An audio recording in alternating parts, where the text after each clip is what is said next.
The last knowing of what he did to us. It's knowing that he's not going to stop.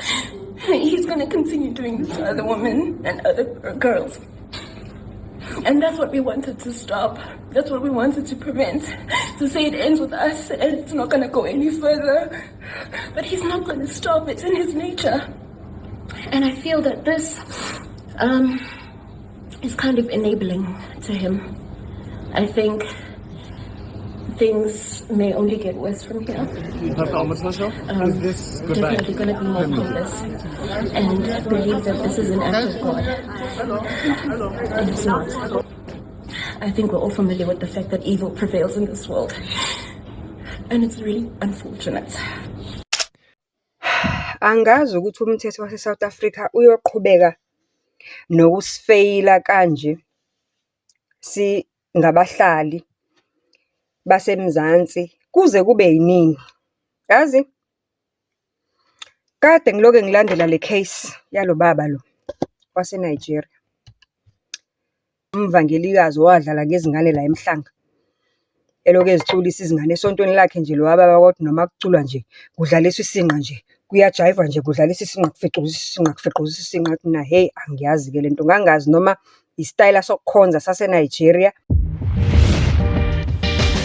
Hello sanibonani Dumelang igama uZandi isibongo umfeka umalwandle lo lwandle kalola lwezibhekane zona sihambela lekude phezulu.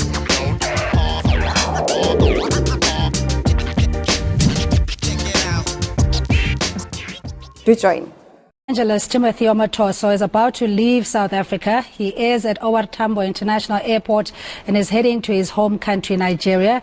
Earlier on, we showed you images of on the tarmac as the aeroplane was reversing, soon to embark towards its journey in Nigeria.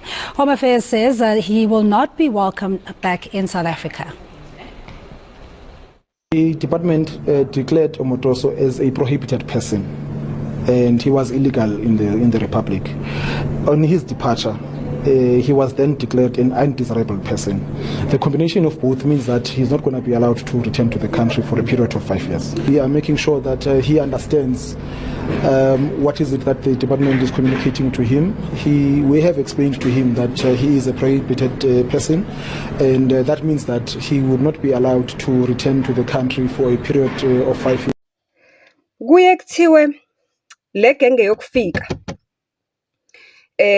ingena la emzansi because uma une scarce skill, that's number one abayibhekayo kwa Home Affairs ukuthi what skill oza naso emzansi, nokuthi la usuka khona uxoshwe yini, especially in the countries afana nabo Congo la ekuliwayo khona la ekungaphephile for abantu bafika ne status sokuthi bafuna refugee, kuthiwa ama refugee.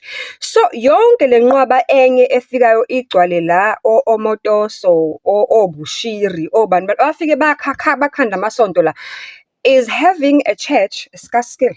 How many churches do we have in South Africa njengoba sine constitution ye democracy evumela ukuthi umuntu aye kwi religion ayithandayo naye understandayo nemvunayo yena?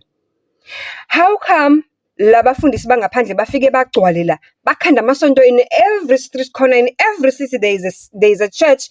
Kona ukuregulate kwamasonto, why kungabi khona kangaka? Ngoba isonto is the easiest thing to establish.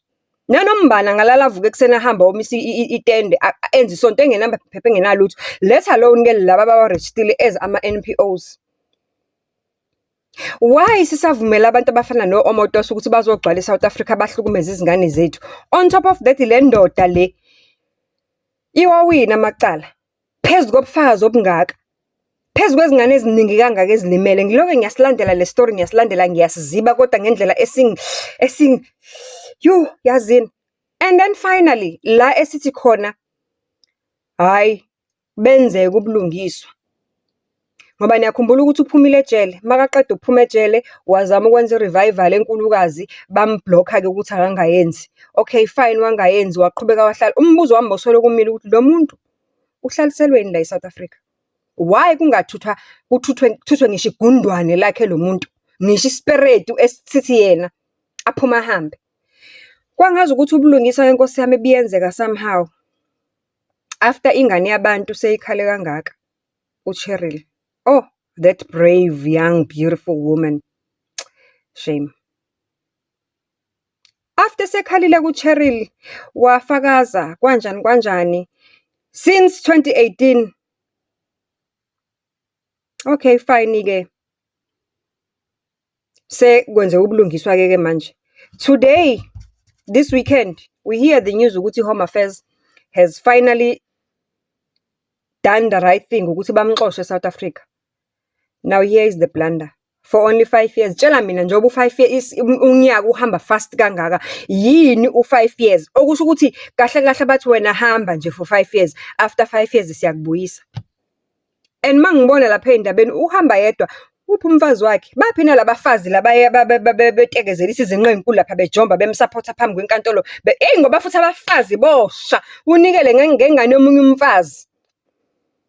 Kube lula mangabe kuyingane yomunye umfazi uhamba uyosupport indoda ongayazi yakwelinye ilizwe. Ukuthi le ndoda kulungile ayiqhubeke ihlukumeza izingane esontweni ngoba wena uyamkholela ukuthi u-innocent. Njani? Tshelani mina guys, njani? Make me understand, njani? So you are believing and trusting this foreign man over iqiniso elishiwe izingane as over ngoba phela lezi zingane uCheryl wayengedwa. There were many more other girls who came forward even though most of them refused ukuthi bazi identity yabo because babesaba. They protect ama families wabo, babesaba nako kona lokhu le ndoda makuthiwa iyaphuma ngoba babeyazi ukuthi ipowerful. Kwakona lelo sonto kwazi bani ukuthi lela sonto kwakungesisona isidleke seyidakamizwa ngoba labantu baqhamuka sebefika behlala komhlanga behlala koBhalitho bekha amasonto amakhulu bayithathaphi imali. Why our government is so yazi South Africa nje kukavula zibhuqe nombani kuyaphunywa kuyangenwa nofuna ukuzowakha isipazi uyangena nofuna ukuzokwenza ubugebengu engenamaphepha afika ahlale la yenza ubugebengu kuloku ekuthiwa ubugebengu kanti ile genge nofuna ukufika zogaga ngeyingane ngeke guys. I fear for the next generation ukuthi izokhula kwi-South Africa enjani. Yazi ukuthi we are slowly becoming second citizens in our own country. Umthetho awusivikeli. Uhulumeni akasiprioritize. Abantu bokufika banamabhizinisi esingazi ukuthi bawathola kanjani. Uthi wena kade ulwa uphuma ungena ufuna indawo, ufuna amaphepha kube nzima ukuthola amaphepha. Ufike wena bona bayithole nje kalula lento.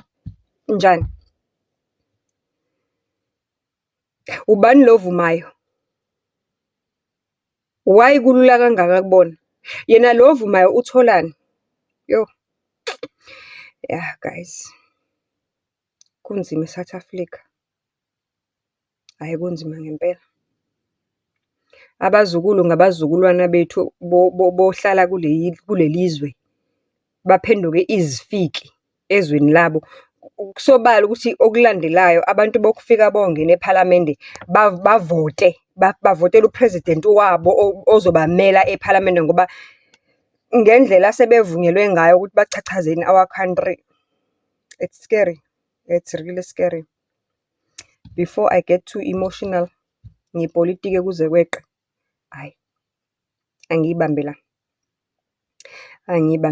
kodwa nje kona hayi akukho mnandi and kwenziwa abantu esabavotela sayofaka uX eduze kwamagama abo. Yeah.